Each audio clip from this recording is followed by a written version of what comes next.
This is MTG Burgeoning, and in this video we are going to update and upgrade our Myra the Magnificent Attractions Matter EDH deck.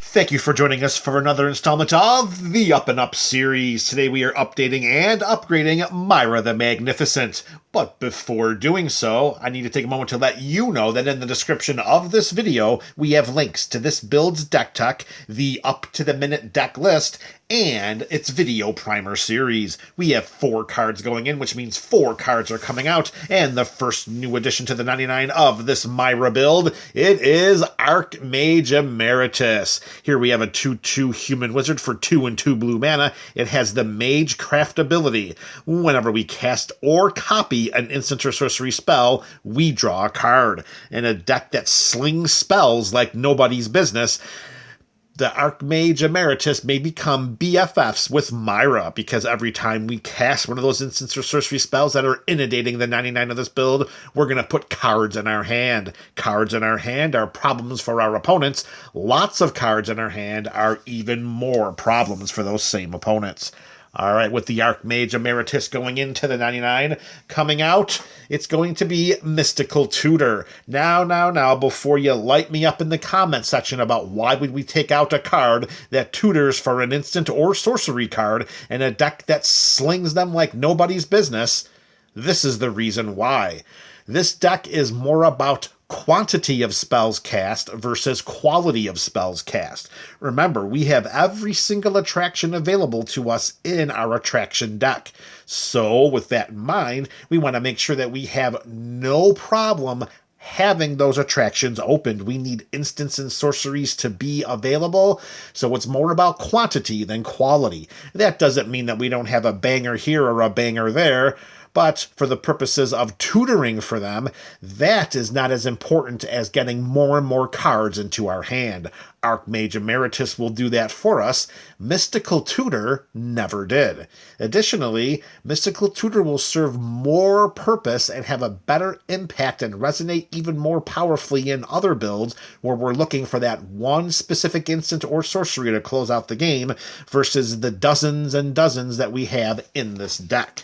So Archmage Emeritus and its card advantage will trump and take out Mystical Tutor and its ability to put one of those instants or sorceries onto the top of our library. Card number 2 going into this 99. Ral Crackling Wit. This card is going to be epic in this build, especially if we can untap with it the turn after we cast it, because we may be able to just shut everything down and win the game that following turn. This is a Planeswalker, comes in with 4 loyalty counters for 2 and Izzet colors. Whenever we cast a non-creature spell, we put a loyalty counter on Ral. That is bonkers. So if we have a bunch of attractions already opened and we cast Ral and we untap and we get to visit those attractions during our next turn, we should have no problem upticking those loyalty counters and may just be able to pull off the big bang the first full turn that we have Ral on our side of the battlefield. His other loyalty abilities, not including the static one we just read, we can +1 Ral to create a 1/1 blue and red otter creature.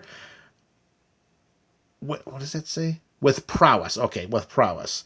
We can create a 1/1 otter with prowess. So that will help with, chump blocking. -3, we can draw 3 cards and then discard 2 cards. So that's kind of a watering down effect that helps us to get some of those instants and sorceries into our graveyard, helps to get some more cards into our hand. We do end up with a plus there. I mean, we do +1 in that exchange, so that's pretty good. And then lastly, that -10. If we can get -10, we draw 3 cards, and then we get an emblem with instant and sorcery spells we cast have Storm. Imagine that. All of those instants and sorcery spells that we cast, all of those attractions that we visit, Ral gives them all Storm if we can get that emblem.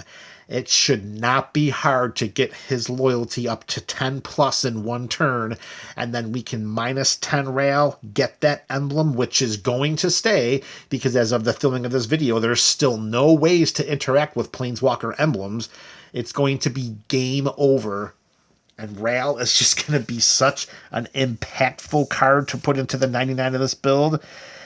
I sit down with the attraction deck, and if I'm sitting down against players that have never seen it or never played against it, it's a joke. It's a string of amusing commentary about undecks and unfinity and on this and on that, and then the games are over and they're like, man, I'm gonna have to build an attraction deck. Well, Ral, in addition to the Archmage Emeritus, they're definitely going to make the 99 of this so much stronger. With Ral going in, it's going to replace Shark Typhoon. Now, everyone knows about Shark Typhoon. Love this card. Great card. Love it. It's just not doing what we want it to do here. Ral is going to do better for us overall because it is a win-the-game card. They can't get rid of this emblem, and I gotta tell you, the 6 mana to invest into Shark Typhoon, only to have it get disenchanted at the end of my turn, it hurts. It hurts. And cycling it is nice. You get a nice flying shark, and you get to draw a card, but I don't know. The 6 mana, it's just a little bit too much here. We're looking for a quicker way to win. Ral is going to give that to us, and Shark Typhoon, if it survives, we just need to put more and more and more into it. If those flying sharks had haste, it would be a different situation. But I think overall in a vacuum, with specifically to this build, Ral is going to do more than Shark Typhoon can. And if not, then we will revisit Myra the Magnificent in another episode of the Up and Up series, and we'll find a way to put Shark Typhoon back into the build.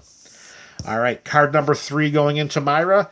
It was only a matter of time until we get Storm Splitter into this build. Now, Storm Splitter is going to be a fantastic way to replace the tokens lost with Shark Typhoon.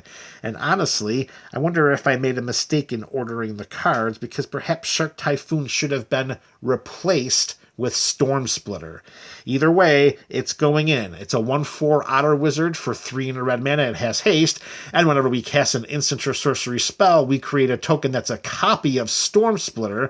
We exile those tokens at the beginning of the next end step. So just imagine the duplicitous and the multiple copies of this we can get on our side of the battlefield. We do lose the tokens at the end of our turn, but they have haste. So we can send them into combat as our attractions are being visited, and they do exponentially pile up. If you have any experience with playing against Scute Swarm and Landfall decks, imagine this. This is the Storm Splitter in a Spellslinger deck is what Scute Swarm is in a Landfall deck. Although we lose those token copies, they do have haste, and we will send them into combat. So that's going to help us with our overall game plan, making it a much quicker victory, much more quickly than Shark Typhoon ever would have allowed. With Storm Splitter going in, it's going to replace Saheeli Sublime Artificer. No love lost here for Saheeli. I love Saheeli. She's one of my favorites. It's just the fact that Storm Splitter is going to do what Saheeli does better. Saheeli gives us a 1/1 servo artifact creature token whenever we cast a non-creature spell, but it just sits there and sits there. It doesn't have haste. We usually will chump block with them, but with those tokens that we can get from Storm Splitter, we get more and more the more we cast instants and sorcery spells during that turn. Yes, we lose them, but we get them to attack that turn. And the 1/4 bodies, they're gonna take some creatures down. If those utility creatures that our opponents are blocking with have toughnesses of 1, they're going to be going right to the graveyard if they so choose to block with them. Saheeli is out with the 1/1 servos that are just sitting around waiting, versus Storm Splitter's hasty exponential token creation. Specific to non-creature spells, Myra approves. Do you? All right, MTGBC, the 4th and final card going into this Myra build today.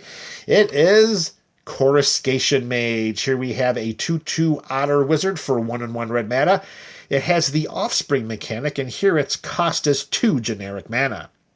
That means as we cast the spell, we may pay an additional 2 generic mana. And if we do, we create a copy of this token we create a copy of this card when it enters the battlefield, and we treat the token as a 1/1 copy. So if we pay 4 mana, if we pay the additional 2, we'll get a 2/2 and a 1/1. And what do these guys do? Well, whenever we cast a non-creature spell, this creature deals 1 damage to each opponent. So here, if you can really cue in with all of the non-creature spells that we are casting, the instants and the sorceries, we're really doubling down on the synergy here with what Myra wants to do. With Coruscation Mage, we're not creating tokens, we're not going to put loyalty counters on anything, and we're not drawing cards. We're simply doing direct damage right to the faces of our opponents, and Myra is all about that. So with Coruscation Mage going in, with its ability to double the damage that's done if we pay that Offspring cost, which I think we will, it's going to replace this Cyber Drive Awakener. Now this is a good card in an artifact-specific deck. The only problem is its potential game-ending ability is just a 1-of, because when the Cyber Drive Awakener enters the battlefield until end of turn, each non-creature artifact we control becomes an artifact creature with base power and toughness 4/4. So that does mean that we can send those creatures into combat for a potential victory, but we only get that for the 1 turn. It has flying. Those creatures will have flying too because of Cyber Drive Awakener's other ability. The only problem is it's only for 1 turn. So if we invest the 6 mana and we try to swing out with all of our artifacts, which include our attractions, and we somehow don't get through for the win, well, we kind of invested 6 mana, and now what are we going to do? We only had the 1 shot with it. It didn't work. We're back to the drawing board, and we lost that 6 mana. So my thought process is, why don't we put in a creature that has minimally 1/3 the cost, maybe 2/3 if we decide to pay the Offspring cost, which we will with Coruscation Mage, and then we get to have more than just that 1 potential combat to help us win the game. We just continue to do what we're doing by casting spells, making our opponent's life totals tick more precipitously southward as we do so, and I think overall that's going to help out this deck's game plan than trying to stack up enough artifacts to swoop in with 1 final combat. Of course, you'll let me know your thoughts about these changes in the comment section below. This is MTG Burgeoning, your channel for all things Magic.